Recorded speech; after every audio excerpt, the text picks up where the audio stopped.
जय श्री राम जय श्री राम जय श्री राम जय श्री राम। धर्म माता की जय। गो माता की जय। भारत माता की जय। अपना अपना गुरु महाराज की जय। मातो पितों की जय। अन्नपूर्णेश्वरी माता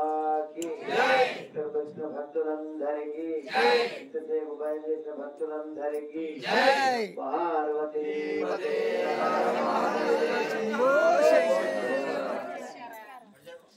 కొండపురం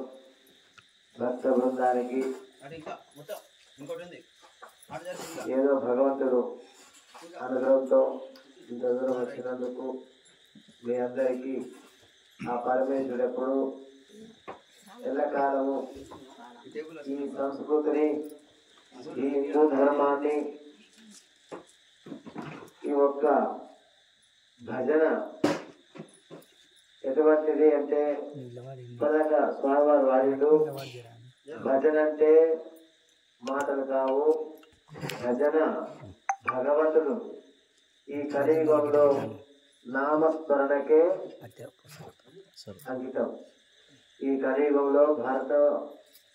ఈ కలియుగంలో నామస్మరణే భజనే భజన రూపకంగా భగవంతుడు చేరగలుగుతాం ఎందుకంటే మనం యోగులం కాము మహాత్ములము కాము మహర్షులము కాము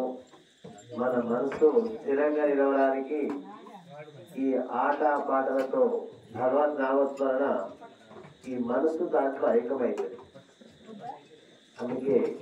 ప్రతి ఊర్లో కూడా అమ్మ మాతాజీ ఇప్పటిదాకా భగవద్ నామస్మరణతో వాళ్ళ ఆనందము అంతేకాకుండా భగవంతుడు వాళ్ళకి ఎప్పుడు పూర్ణాశించి ఇంకా ఊళ్ళో మొత్తము అభివృద్ధి చేయాలని కోరుతున్నా కొండాపురం ఊళ్ళో కొండాపురం అంటే ఇప్పటిదాకా మాట వాడింది 7 కొండలు అన్నట్టుగా అటువంటి సర్వంగా మీరు అందరు చేయాలని మనసు ఇంకా భగవత్ నామస్మరణతో ఏదో చిరుకానకగా ఈ అన్నపూర్ణేశ్వర ఆత్మ తరపున ఒక్కొక్కరికి శాల్వా సన్మానంగా చేసి ఎందుకంటే ఇట్లాగానే ఉండాలి ఇట్లే భగవత్ నామస్మరణ ప్రతినిత్యం జరుగుతుండాలి అందరూ చెప్పుదాం శ్రీరామ జయ రామ జయ జయ రామ శ్రీరామ జయ రామ జయ జయ రామ శ్రీరామ జయ రామ జయ జయ రామ శ్రీరామ జయ రామ జయ జయ రామ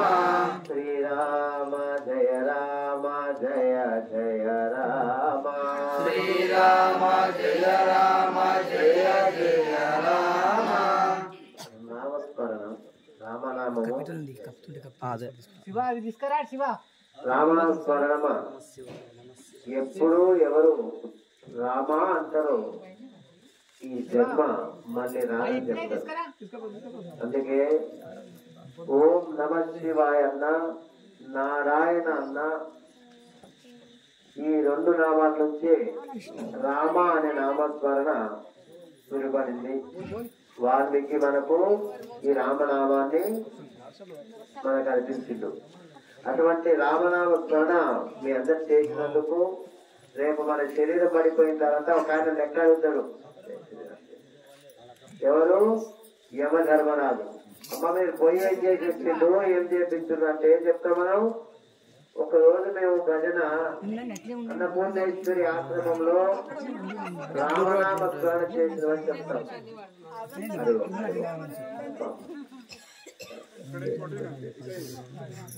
అట్లాగే మీ అందరికీ ఆ పరమేశ్వరుడు కలిగిస్తారని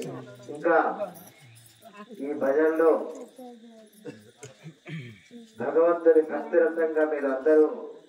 భక్తిగా ఉండాలని కోరుచున్నాను జై శ్రీరామ్ జై శ్రీరామ్ ఓం నమః శివాయ